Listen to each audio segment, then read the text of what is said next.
In the 1990s, Colin Ireland would terrorise London's gay community. It is one of the most horrific and demanding murder inquiries for years. Over 3 months, 5 innocent men would die at the hands of this cold and calculating killer. He said the man he'd killed was gay. Why are you doing this? Colin Ireland would be christened the Gay Slayer and had set himself a unique goal. He makes a New Year's resolution to himself that he's going to become a serial killer. Ireland would snuff out the lives of his unsuspecting victims in a series of cruel and bizarre crimes. The scene that met us there was just one of horror. Never seen anything like it before or since. So was the Gay Slayer made into a monster, or was he born to kill? I'm probably 60–70% quite a fairly reasonable human being most of the time. But there is that side of my character that is negative. It's quite cold and calculating.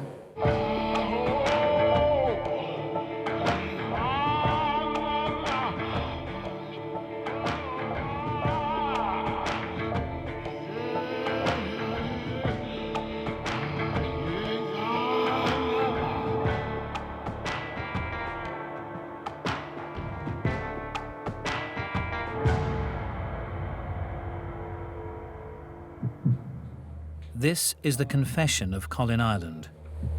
I strangled him. I had a bit of cord. In 1993, he would take the lives of 5 men in a killing spree that frustrated police and struck fear into London's gay community. Your advice to the gay community tonight? Yes, quite simple. Be careful.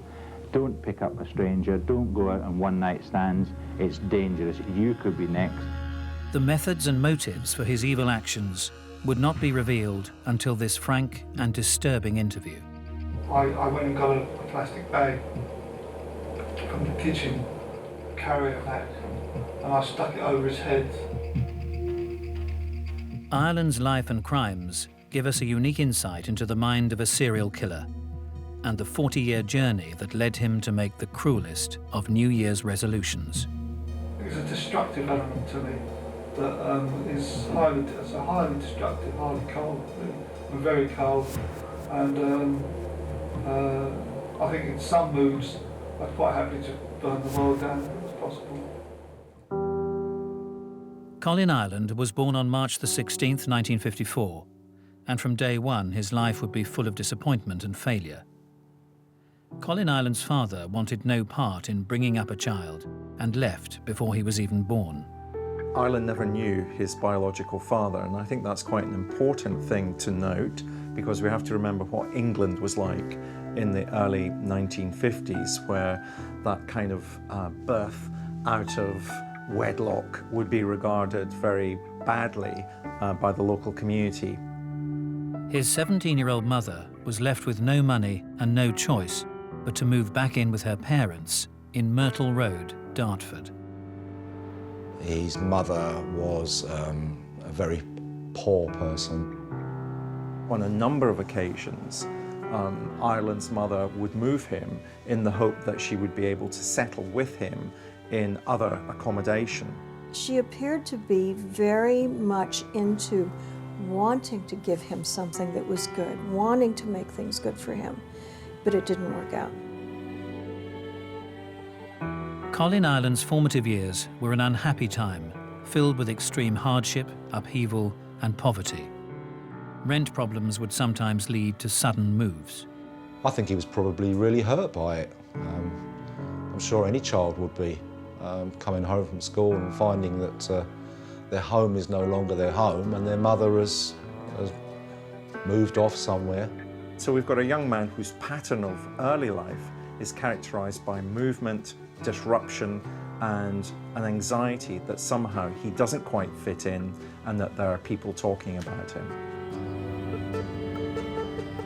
In 1970, at the age of 16, Ireland fled to London, where he began to hang around at an amusement arcade with an unsavoury reputation. We now know this is a particularly disreputable amusement arcade because it's targeted and frequented by paedophiles who will particularly target young boys what I think we begin to see is Ireland's association with sexual subcultures. Most serial killers, men who kill men, are themselves gay. Most heterosexual serial killers kill women. What often happens in a case like this is that Ireland himself may be homosexual or may have a strong aspect of homosexuality to his personality, but can't accept it. He doesn't want to accept that. And so there's a part of him that he hates. And by killing others, he's sort of reassuring himself that he's not gay, that's not part of his personality.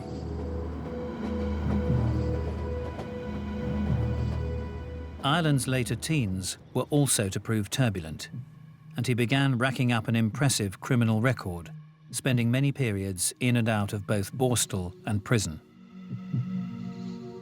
I think he had a list of about 50 or 30 court appearances, all relatively minor offences to begin with.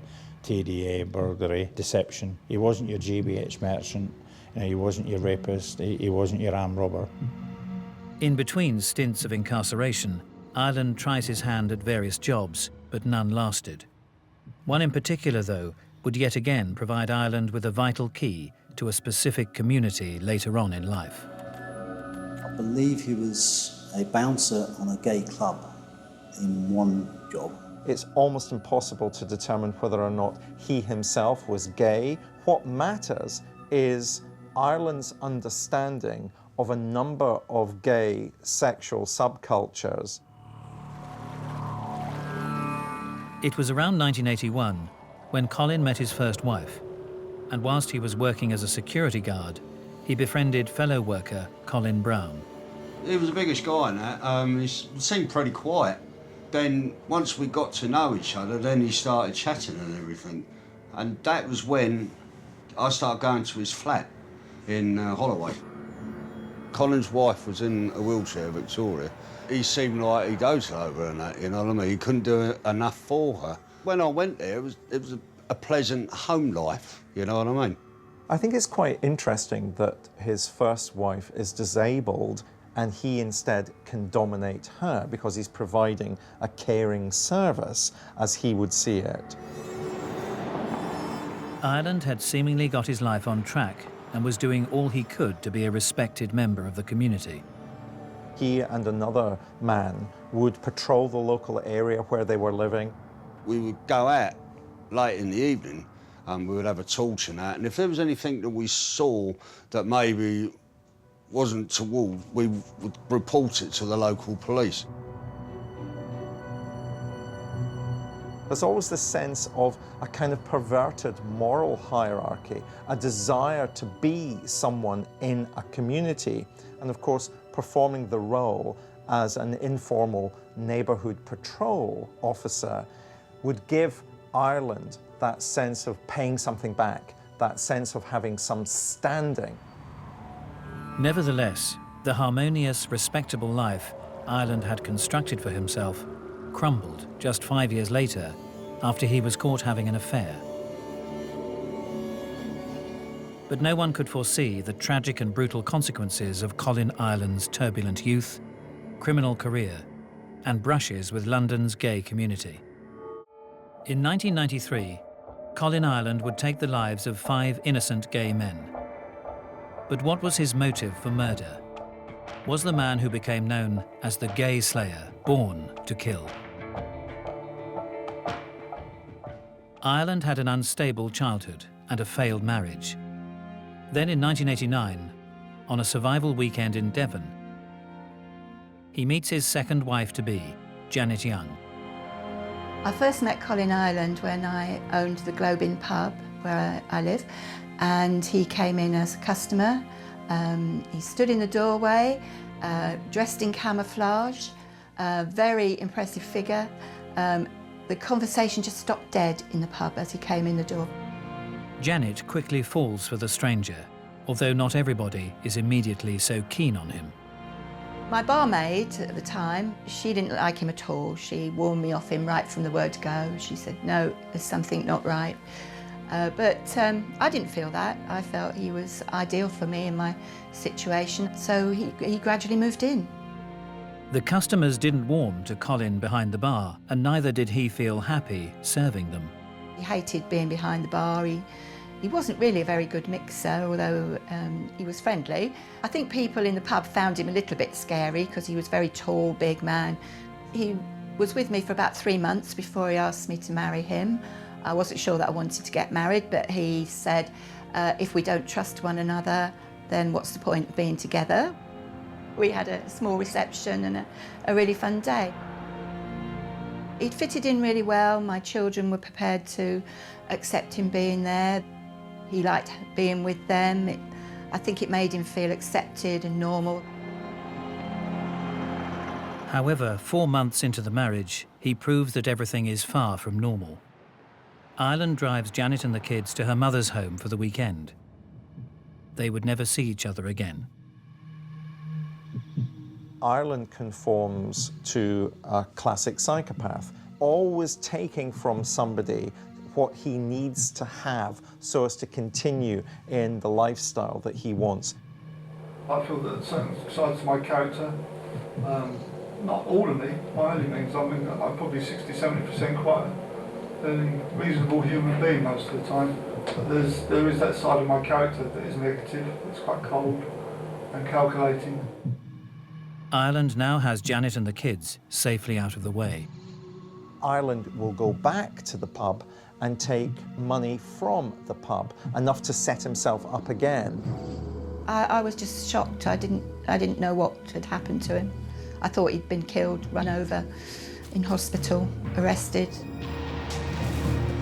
With over £10,000 of Janet's cash and their wedding photo album, Colin abandons her and his life behind the bar of the Globe Inn.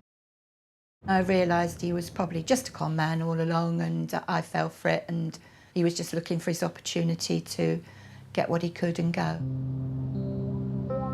Travelling to Southend-on-Sea, Ireland once again begins to build a new life for himself.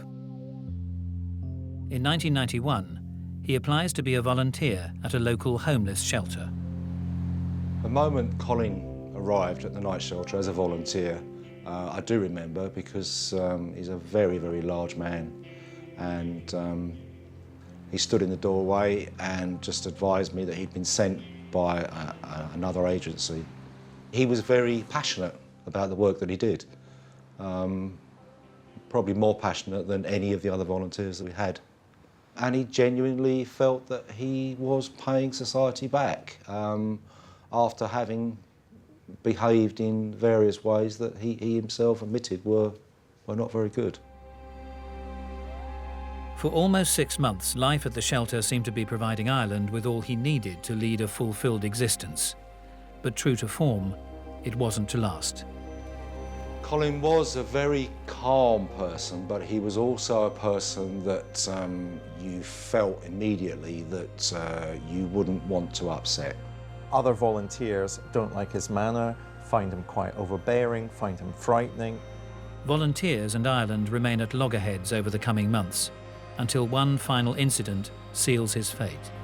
The assistant manager came to me and felt that Colin's behaviour on occasions wasn't appropriate, and she was rather concerned about this. That matter was taken to the committee, and they decided then that it probably would be a good idea to let Colin go. He felt that his dismissal was unfair and unjustified. He also felt that he had given back something to society, and basically that hadn't been recognised. Once again, he finds himself rejected and on the fringes of society. For Colin Ireland, it's the final straw. I believe that getting dismissed from the night shelter was crucial to his future. It was an absolutely crucial part of what happened to him and why he went on to do what he did. To become the somebody he's always craved to be, Ireland will have to try a different tack.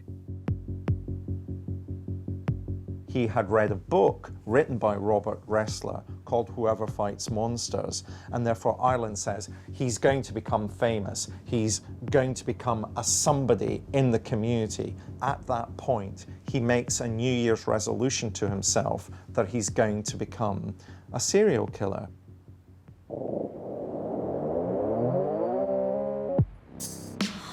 On the 8th of March 1993, Colin Ireland arrives at the Colhern pub.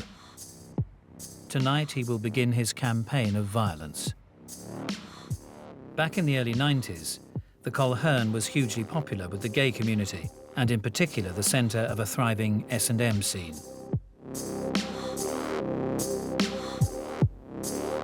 Colhern, back in the early 1990s, of an evening would be absolutely heaving. And you'd have people in here, clientele, who would identify whichever sexual proclivity was there to their taste, which made targeting by Colin Ireland extremely easy. There were a whole series of signals. If you were into this, you'd wear this color handkerchief. If you were into that, you'd wear another one. If you had it in one pocket or another. Most heterosexual men would feel uncomfortable going into a gay bar and speaking to someone who is gay and getting them to come with you. You would have to have some degree of comfort or experience in doing that. And so it's his understanding of that subculture which gives him the passport to enter areas in London which were quite secret. And it's his understanding of that, having that passport, which allows him to kill repeatedly, time after time. In a unique insight into a serial killer's mind, Colin Ireland explains during his police confession how the horrific events unfolded that evening when he killed and tortured his innocent victim.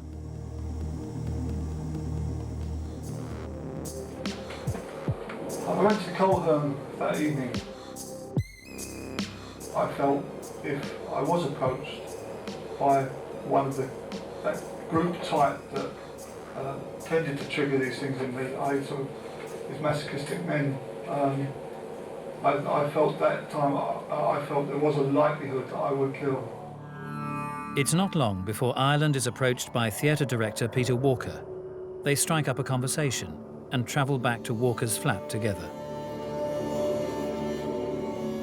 I went into the flat and I bound him to tied him to the bed. Before killing Peter Walker, Ireland demands money from his now helpless victim, forcing Walker to reveal his bank card and PIN number by burning his testicles with a lighter. I went and got a plastic bag from the kitchen carrier bag and I stuck it over his head.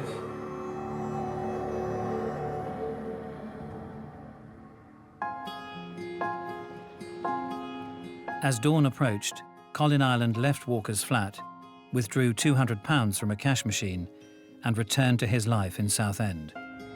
Ireland was looking forward, I imagine, to reading about the death of Peter Walker in the papers, for it to be on the news, whether it was the local news or the national news. And of course, when Peter's murder doesn't make front page news, in fact, isn't even reported upon, Ireland takes it upon himself to do two things. First, he phones the Samaritans, and secondly, he phones the Sun newspaper. I've personally taken thousands upon thousands of phone calls, and I've never taken a phone call like that. The guy sounded very normal, very ordinary, and was just started talking about two dogs locked in a flat. And I kept politely saying, I'm really sorry, but it's not a story for the Sun. And then he just suddenly dropped this bombshell that the reason he was actually phoning us was that he wanted the dogs to be freed because he'd killed their owner. He didn't know it at the time, but the call Malinsky had just received marked the beginning of a vicious killing spree by one of Britain's coldest and most calculating serial killers. He said the man he'd killed was gay and that he was interested in kinky sex, was the way he put it. I tried to keep him talking to get as much information as I could. The police were alerted, and Detective Martin Finnegan rushed to the scene. The door had been opened by the caretaker, So we got in without having to break any doors down. The dogs are in the lounge, and the bedroom was in disarray, as if it had been ransacked, the sort of thing you'd expect from a burglary. It soon becomes apparent the phone call is no hoax. Before them lies the dead body of Peter Walker. The body was discovered in the bed, and we knew that he had died at another person's hand. The one other thing that the murderer had mentioned to me on the phone, he said he'd trussed him up like a chicken, is what he said to me on the phone. He had a condom on his nose, condom in his mouth. He had 2 teddy bears placed on his chest in what was sort of 69 position. On the post-mortem, we found out he died of asphyxia, inhaling his own vomit, so he'd been suffocated at some point, and we knew that ligatures had been removed after he was dead. So we're dealing with somebody who's a cool customer there. The mysterious caller may have wanted to alert police to his crimes, but that didn't mean he wanted to be caught. He had left no clues and seemingly had committed the perfect murder. With the media finally reporting on Peter Walker's death and an investigation underway, Ireland lies low during the following weeks.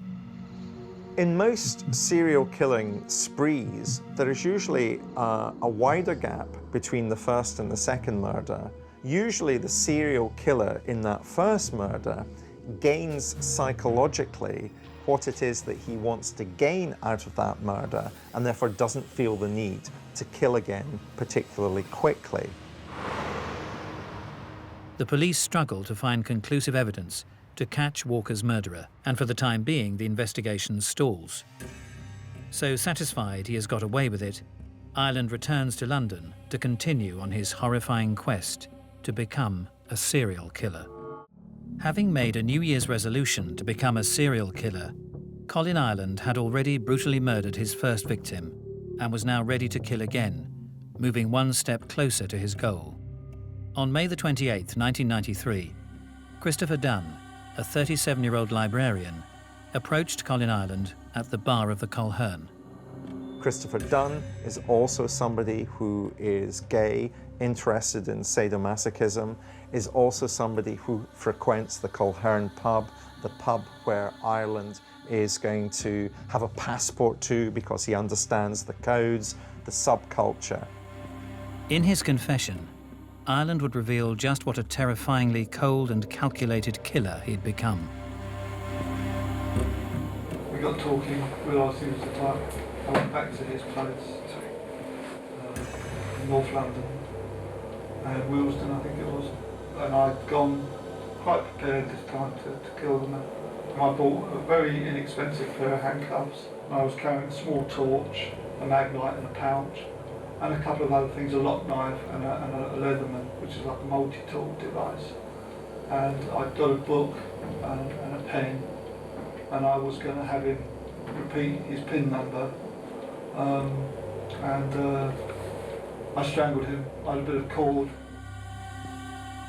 On both of those occasions I stayed with the bodies until 6, half past 6 in the morning, because that was a vulnerable time, because I still had stuff on me that would have been a bit awkward if I'd been stopped by a policeman. As dawn approached, Colin Ireland left the home of the now dead Christopher Dunn. On the 28th of May, the body of Christopher Dunn was found in his home at Whetstone. And again, the scene was very staged. He was lying in a harness, naked except for the harness. He'd suffered ligature strangulation. Even though before them lay a corpse, at the time, police didn't suspect foul play. And I understand that inquiry led the police to believe that was a sex game that had gone tragically wrong, and there was no suggestion to believe it was anything other than a pure accident, and it was treated as such. It was not treated as a murder. With 2 separate detective teams investigating the Walker and Dunn murders, the similarities between the cases were overlooked. 6 days later, and Ireland was back cruising the Colhern. He had seemingly got away with murder for a second time, and was looking for a new victim. This time, it was 33-year-old Perry Bradley who caught his eye. Ireland had to persuade Bradley that, he should allow Ireland to tie him up. We went back to the flat, and I don't think he was so much into the S&M, but I said I had to. So it's going to be a long night. I said I suggest you get some sleep if you can. And I just sat and listened to the radio, and he actually went to sleep. And while he was asleep, I throttled him with the noose, and he hardly struggled. Ireland again sat up all night with just a corpse for company. I think that affected me mentally to quite a degree. I think maybe if I'd have just killed these people and gone, I wouldn't have been affected mentally so much, but sitting in with these bodies for sort of like 5 or 6 hours on some occasions, watching them gradually sort of get blotchy as they do and cold, and it wasn't something that I don't think I could cope with, to be honest with you. I wasn't dealing with it too well. In his quest to commit the perfect murder, Ireland treated the crime scenes carefully, revealing during his police confession how he had emulated a scene out of the TV police drama The Bill. I got this one off The Bill, and that was taking the batteries out of the torch and wiping prints off of those and putting them back in with gloves on. You ought to ban that programme. When Colin Ireland left the crime scene, he took with him every single thing that he touched. So he doesn't want to leave blood, semen, hair, fibres, fingerprints. As Ireland travels back to Southend-on-Sea, he disposes of incriminating items he removed from the home of Dunn by throwing them out of the moving train, where they would blend in with rubbish on the track below. Colin Ireland's New Year's resolution was coming together. He was fast approaching the serial killer status, which in his mind would catapult him into a world of infamy and repute. Colin contacted me after he'd left the night shelter and asked if he could pop round for a cup of tea occasionally just to keep in touch. He told myself and my wife at the time that he was going on survival technique weekends. We subsequently found out that that wasn't the case. He was going to London to murder people.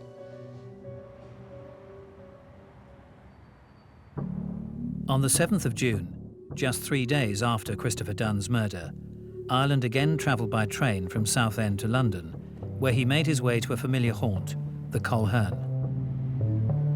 For Colin Ireland to go back to the Colhern again just shows his degree of confidence he had in getting away with it.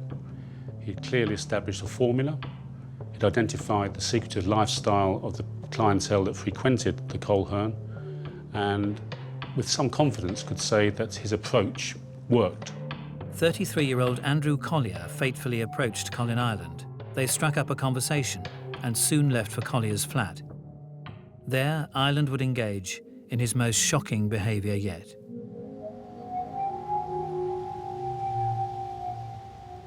When we eventually got into the flat at Andrew Collier's place, the scene that met us there was just one of horror. Never seen anything like it before or since. Andrew Collier was laying on his back with the cat draped across his chest. He was naked. In his mouth were 2 condoms, and on the cat's tail was a condom, and his penis had been put inside the cat's mouth and closed. If you can try and picture that, it's just so strange. Not until Ireland's eventual confession did investigators truly understand why he had left the scene in such a bizarre way. I felt real anger towards him, because he thought there was going to be a normal sexual encounter, which there wasn't going to be, and then had AIDS, and no time did he warn me. I was on a sort of almost like a roller coaster thing, and I felt, you know, there was more I was doing, you know. While searching Andrew Collier's flat, Ireland discovers medical documents that reveal Collier is HIV positive. He therefore, as a consequence of that knowledge, strangles Andrew Collier's cat, and he's going to engage in post-death behaviours in ways which are frankly quite disgusting. Ireland is trying to buy the public's sympathy by saying this man was not only gay and interested in sadomasochism, he was also HIV positive. Colin Ireland had now brutally murdered 4 gay men, but there was still no media outcry. He was being denied recognition for his hard work, and Ireland could keep his silence no longer. Ireland again injects himself into the police investigation. He's going to phone the police. When Colin spoke to my colleague and CID officer at Battersea, he wanted to know why we'd stopped the investigation into Peter Walker. He was losing out on fame and notoriety, so he named all of the victims and was quite adamant about the fact that he had killed all 4. Why are you doing this?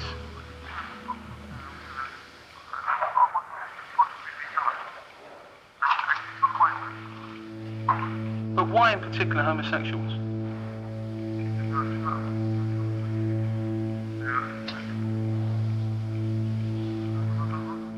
Colin said, I'm going to keep going till I'm caught.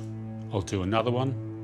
I've always dreamed of doing the perfect murder. The impact on police was absolutely immense. This was a huge inquiry now.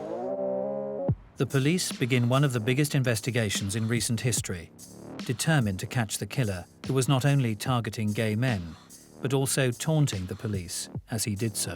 It is one of the most horrific and demanding murder inquiries for years.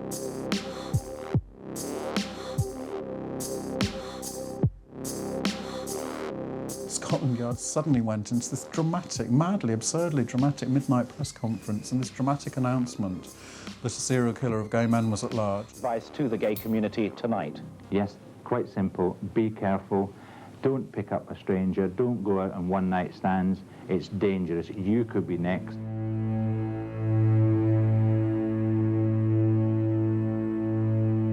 By the middle of June 1993, despite the police's best efforts, Ireland has already struck again. Taunting the police with yet another phone call, Ireland suggests they look for a corpse at a house fire.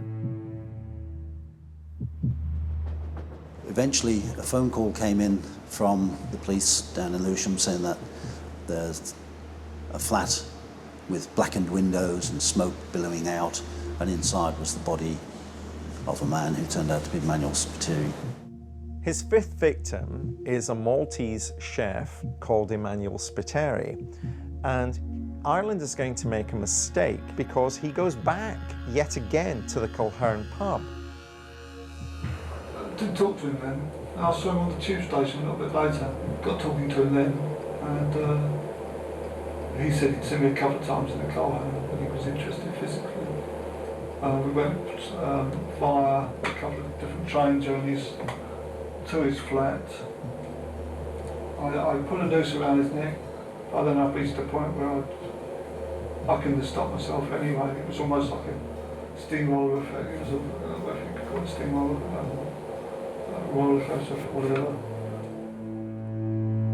Again, all the same methodology was used, the ligatures, the handcuffs. They were all removed after the murder, but this time, before he left, he stacked all the bedding and clothing in the centre of the room and set fire to it. Again, it was to heighten that impact on the investigators. I'm sure that's what it was for. If you look at the crime scenes from number 1 to number 5, when he set fire to the house, to Spiteri's house, this was building up. So he said he was on a roller coaster, and I'm sure he was on a roller coaster. But now the once careful killer was getting sloppy. He'd become uncontrollably addicted to murder. Police hunting the killer of 5 homosexual men in London have been appealing for help at a big gay rights demonstration in the capital. Colin Richardson, the then editor of Gay Times, remembers the effect the police investigation had on the gay community. I vividly recall the Pride festival that year. Tens of thousands of homosexuals streamed through central London in their annual gesture of pride and identity. But this year it was against a sombre background. Police and stewards handed out thousands of leaflets appealing for information about the serial killer who's murdered 5 times and is terrorising London's gay community. There really was a palpable sense of fear.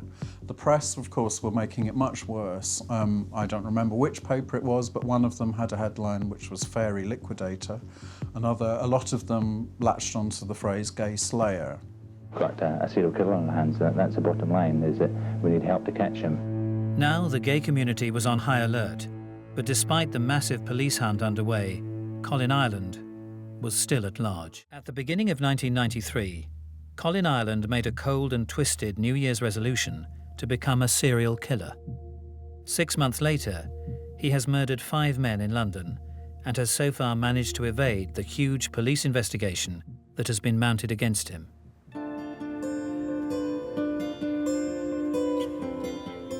I believe it was around about June that year. Colin came in, he sat down, we were watching TV. The news was on and there was a report about the killings in London. And Colin turned to me and said, you know, what do you think of this thing? And my reply was, oh, there's another nutter on the loose. Had no idea that it was him.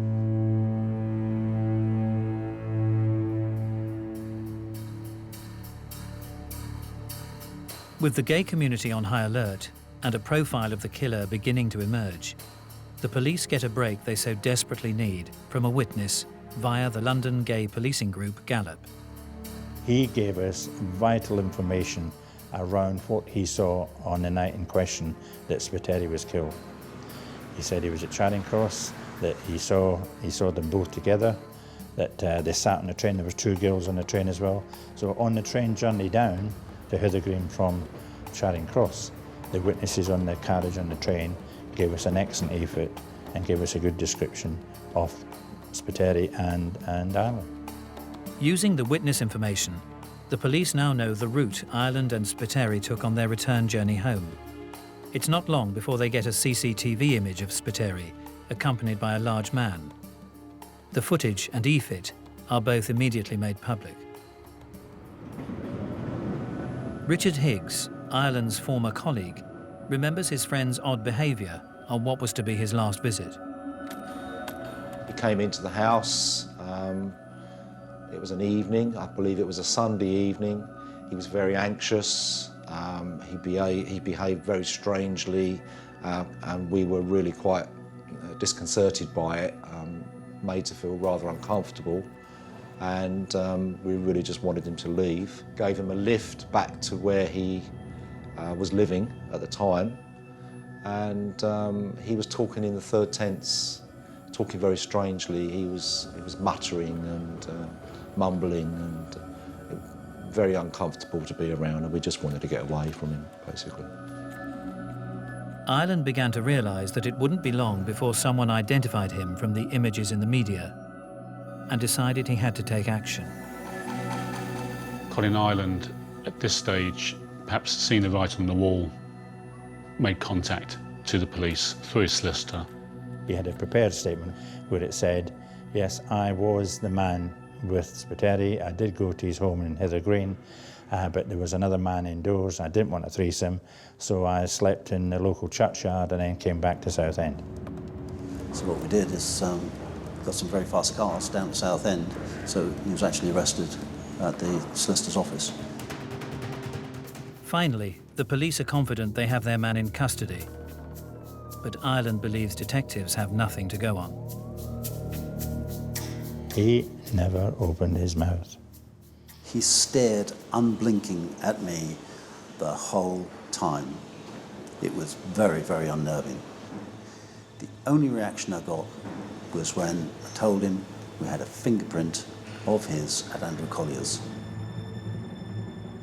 During the Andrew Collier murder, Ireland had made a massive mistake. At some point during the evening of Collier's death, there had been a disturbance outside the flat.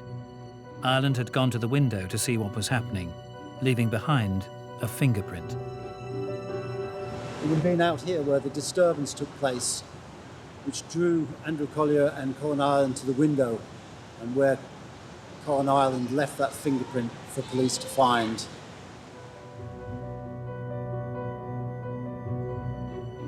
When he was confronted with the fingerprint evidence at the Andrew Collier scene, that picture would have told a story of guilt to the jury, I've got no doubt whatsoever, because he was totally flummoxed. He just couldn't believe that he had made a mistake. Whilst on remand, Colin Ireland has time to assess his situation. He thought he'd been so careful not to leave any forensic evidence, but the fingerprint at Andrew Collier's flat had been a blow. The police are going to charge him with the murders of Andrew Collier and Emmanuel Spiteri, but may not have enough evidence to charge him for the other three. He was on remand, I think, for about 4 weeks, when I think he probably contemplated on where does he go now, because it's falling out of the limelight.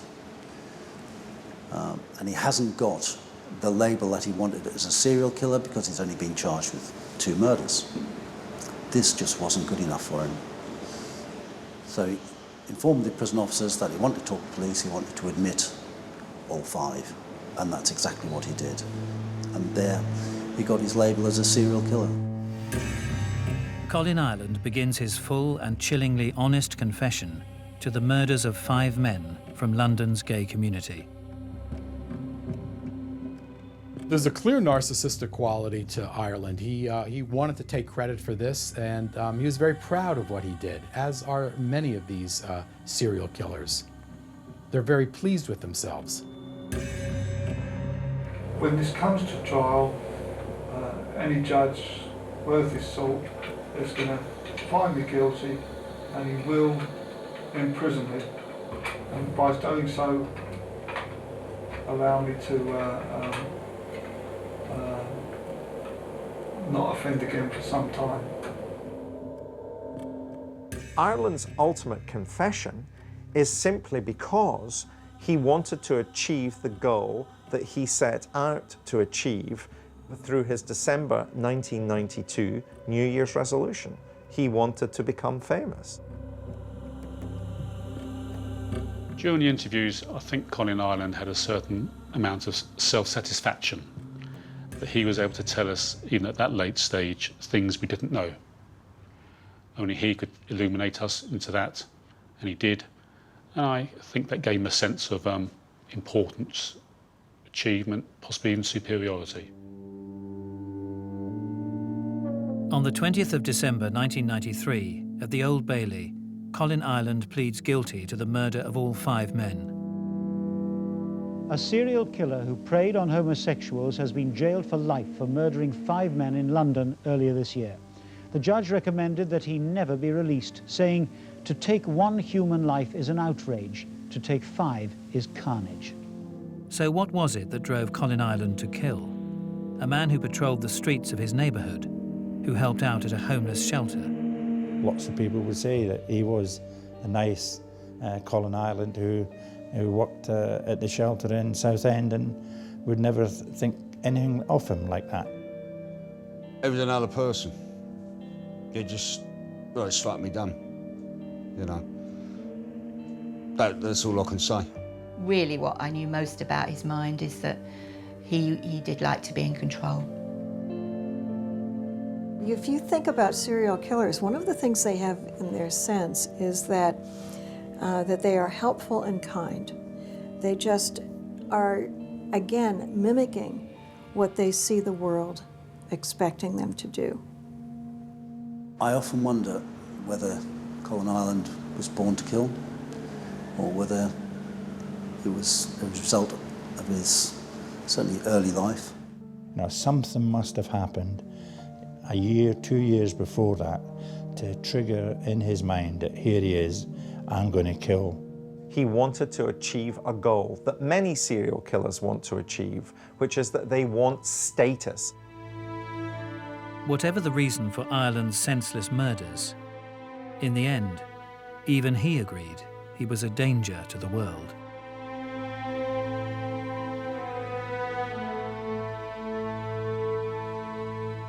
Colin Ireland had snuffed out the lives of 5 innocent, unsuspecting men. On the 21st of February 2012, in prison, he would die with the dignity he had denied his victims, aged 58, of natural causes.